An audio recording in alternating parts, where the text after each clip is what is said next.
ഇനി ഒരിക്കലും ഉണ്ടാവില്ല ഗോകുലത്തിന്റെ മുൻനിരയിൽ ഗോൾ മഴയ്ക്ക് വരൾച്ച. കാരണം ഒരു നൈജീരിയയിൽ നിന്നും എതിരാളികളുടെ എതിർ പ്രതിരോധത്തിന്റെ ശമം കുത്തിയെടുക്കാൻ ഒരു കഴുകിനെ കൊണ്ടുവന്നു കഴിഞ്ഞു. ബെഞ്ചമിൻ കുക്കു എന്ന ഒരു മുന്നേറ്റ താരത്തിനെ 31 വയസ്സാണ് താരത്തിന്. 1995 ജനിച്ച 31 വയസ്സുകാരനായ ബെഞ്ചമിൻ കുക്കു എന്ന സ്ട്രൈക്കറെ കൊണ്ടുവന്നിരിക്കുകയാണ് ഗോകുലം കേരള FC. അവിടെ സ്ട്രൈക്കറായിട്ടും സെക്കൻഡ് സ്ട്രൈക്കറായിട്ടും അറ്റാക്കിംഗ് മിഡ്ഫീൽഡറായിട്ടും കളിക്കാൻ കഴിയുന്ന മുന്നേറ്റ നിരയിലെ ഒരു സർവ്വവ്യാപിയായിട്ടുള്ള താരം തന്നെയാണ് ബെഞ്ചമിൻ കുക്കു.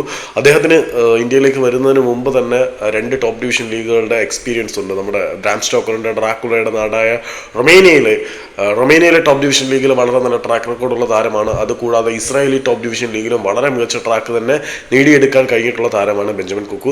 ഈ ഒരു താരം ഗോകുലത്തിന്റെ മുന്നേറ്റ നിരയിലേക്ക് വരുന്നതോടുകൂടി ഗോകുലം കേരള FCയുടെ മുന്നേറ്റ നിര കുറച്ചുകൂടി ഡൈനാമിക് ആകും എന്ന കാര്യത്തിൽ യാതൊരു സംശയമില്ല. അർദ്ധാവസരങ്ങളെ പോലും ഗോളായി കൺവേർട്ട് ചെയ്യാൻ കഴിയുന്ന ബെഞ്ചമിൻ കുക്കു എന്ന മുന്നേറ്റ നിര താരം കൂടി ഗോകുലത്തിന്റെ മുന്നേറ്റ നിരയിൽ ഗോളടിച്ച് കൂട്ടാനെത്തുമ്പോൾ ഇത്തവണ ഐ ലീഗിൽ ഒരു കുതിപ്പിന് ഗോകുലത്തിനെ കൊണ്ട് കഴിയും. പക്ഷേ ഐ ലീഗിലെ മറ്റ് ടീമുകളും വളരെ കരുത്തരായതുകൊണ്ട് ടൈറ്റിൽ റേസിലേക്ക് ഗോകുലത്തിന് എത്താൻ പറ്റുമോ, 1ാം സ്ഥാനം നേടി ISLലേക്ക് കടക്കാൻ കഴിയുമോ എന്നുള്ളതൊക്കെ ഒരു ചോദ്യചിഹ്നമാണെങ്കിൽ പോലും ഈ ഒരു സീസണിലെ മുന്നേറ്റ നിരയിൽ ആരാധകർക്ക് വിരുന്നൊരുക്കാൻ കഴിയുന്ന വിധത്തിലുള്ള ഒരു അഡിഷൻ ആയിരിക്കും ബെഞ്ചമിൻ കുക്കു എന്നുറപ്പാണ്.